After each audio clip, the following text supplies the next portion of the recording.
Assalamualaikum warahmatullahi wabarakatuh. Bapak Ibu, kita jumpa lagi di channel Babi Rahman. Kali ini kita akan bahas surat dari kawan kita, namanya Niki dari Medan.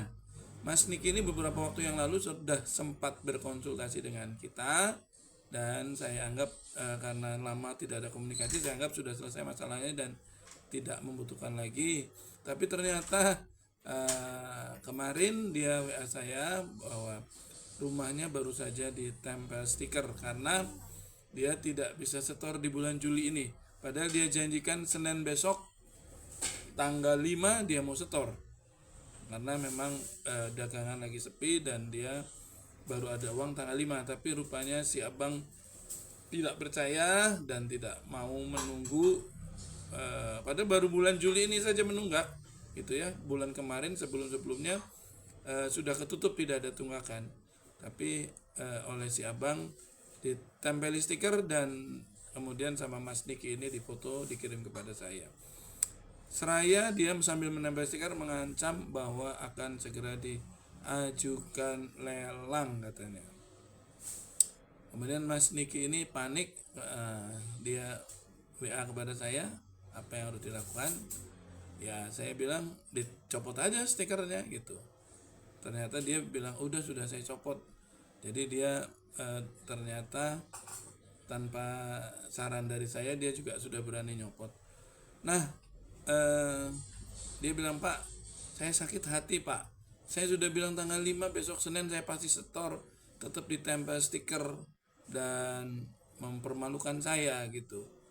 Saya mau nggak setor aja sekalian gitu. Ya saya bilang ya udah nggak usah di storin aja sekalian, biar dia bisa buktikan bener nggak bisa melelang gitu. Sekalinya dia kerjain juga gitu aja, nggak apa-apa. Dia ngerjain Anda padahal udah tahu bahwa akan di story hari Senin, berapa nggak lama kan, cuma nunggu sampai hari Senin gitu. Dari Jumat, Sabtu, Minggu, Senin mau di story, nggak sabar ditempelin stiker. Ya sudah kerjain aja sekalian, gak usah di story gitu. Bisa apa dia dengan selembar kertas surat keterangan kecamatan gitu kan. Padahal kalau eh, pegawai bank model macam ini, modelnya model-model ancaman, kalau diladenin belum tentu dia sebenarnya benar-benar bisa melelang gitu ya. Cuman perilakunya aja yang over apa berlebihan gitu ya.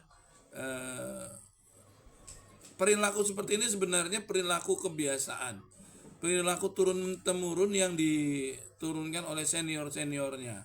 Jadi kebiasaan itu turun temurun kepada juniornya karena tidak adanya perlawanan, tidak adanya keberatan dari masyarakat atau dari nasabah yang diperlakukan seperti itu. Sebenarnya Anda boleh menolak gitu, itu teritorial Anda, itu rumah Anda cuma buat jaminan gitu.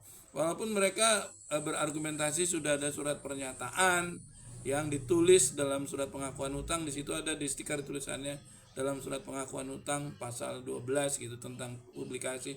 Itu namanya klausula baku. Itu namanya kesepakatan yang dibuat oleh dua pihak tapi dibuat oleh krediturnya, oleh banknya gitu, dan Anda cuma tinggal tanda tangan. Yang namanya kesepakatan harusnya kan ada tawar menawar, nggak bisa langsung seperti itu gitu. Dan itu tidak boleh, Anda berhak untuk melarang, Anda berhak untuk keberatan kayak gitu ya. Nah, Mas Dikin rupanya sakit hati. Saya merasa sakit hati Pak, saya merasa dipermalukan. Saya cuma minta waktu sampai hari Senin aja, tetap dipasang stikernya gitu. Kalau saya mau nggak story lagi sekalian gimana Pak? Ya boleh, nggak apa-apa, buktikan aja biar biar dia juga bisa membuktikan bener nggak bisa melelang dengan selembar kertas surat keterangan kecamatan itu gitu ya. Jadi memang harus ada perlawanan, harus ada keberanian dari Bapak Ibu yang menunggak.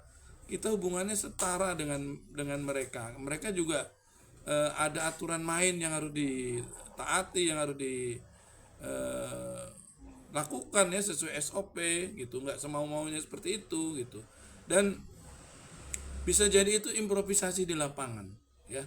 Sebenarnya tidak ada aturan seperti itu, mungkin seperti itu ya, improvisasi di lapangan yang akhirnya menjadi kebiasaan turun menurun dan dijadikan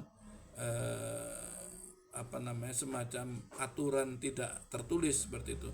Dan Bapak Ibu harus pahami sekali lagi ya, seringkali sudah saya sampaikan, bahwa senjata bank satu-satunya dalam rangka untuk mendapatkan pelunasan dari nasabahnya itu adalah dengan cara melelang agunan. Hanya itu yang bisa dia lakukan. Tapi dilema buat bank kalau setiap kali ada orang macet langsung senjatanya ngomong lelang. Maka itu tidak akan menjadi efek jerah, tidak akan membuat takut gitu. Makanya kadang mereka memulainya dengan namanya surat peringatan atau somasi atau panggil ke kejaksaan atau gugatan sederhana di pengadilan. Itu semua tuh tahapan yang sebenarnya belum menuju lelang. Tahapan-tahapan itu ditempuh karena mereka enggan untuk langsung lelang gitu. Padahal tanpa itu semua mereka bisa melakukan lelang kalau memang mereka mau, kalau memang mereka punya hak untuk melelang. Kenapa saya bilang punya hak untuk melelang? Kadang ada bank yang tidak punya hak untuk melelang. Bank yang seperti apa yang tidak punya hak melelang?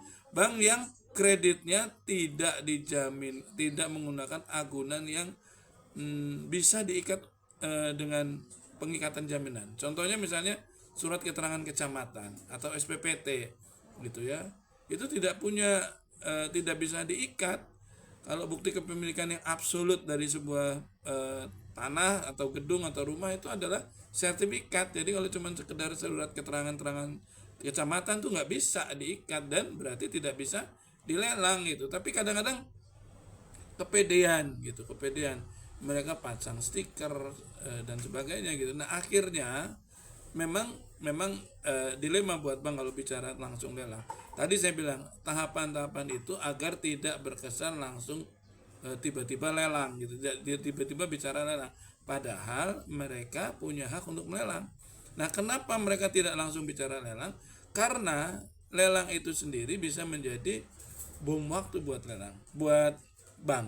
Karena apa? Pada saat mereka melelang kemudian tidak laku, dilelang lagi nggak laku, maka percaya diri bank turun. Apalagi senjata yang bisa dia pakai, senjata mereka sebenarnya cuma lelang. Nah pada saat dilelang nggak laku lagi, maka tidak ada lagi yang ditakutkan oleh nasabah atau oleh debitur. Makanya kenapa mereka tidak langsung melelang, tapi mereka menempuh cara-cara seperti tadi ya, menakut-nakuti dengan somasi, dengan surat peringatan, SP1, SP2, SP3. Itulah kenapa saya selalu sampaikan kalau Anda dapat SP1, SP2, SP3 atau somasi atau surat peringatan panggilan ke kejaksaan atau mungkin gugatan sederhana di pengadilan, bisa jadi itu belum mengarah untuk lelang. Bisa jadi itu memang tidak ada hak untuk lelang, sehingga itu yang mereka lakukan, mereka tempuh agar Bapak Ibu takut dan segera bayar. Saya selalu ingatkan, kalau Anda punya niat untuk membayar, ya bangun komunikasi, sampaikan, bukan diam-diam aja. Sampaikan kapan Anda bisa ada gambaran membayar, kapan Anda punya gambaran untuk melunasi, bagaimana caranya, dengan cara apa melunasinya, sampaikan agar bank juga tahu bahwa Anda sebenarnya punya tanggung jawab, punya niat baik untuk melunasi, gitu ya. Ingat, hutang itu dibawa mati, ya. Jangan sampai Anda mati ninggalin hutang. Jadi siapkan penyelesaian yang terbaik. Kalau sudah tidak mampu lagi mengangsur, kalau sudah tidak ada gambaran lagi untuk melunasi, ya jual aset. Jangan konyol ya. Nyicil udah nggak bisa, jual aset sayang gitu, eman-eman. Nah ini yang konyol. Kalau sampai dilelang Anda rugi sendiri gitu ya. Bank itu punya hak untuk mendapatkan pelunasannya dengan cara melelang. Jadi pikirkan penyelesaian terbaik, jangan sampai kelelang. Kayak gitu ya, semoga bermanfaat. Sampai jumpa di kesempatan lain. Assalamualaikum warahmatullahi wabarakatuh.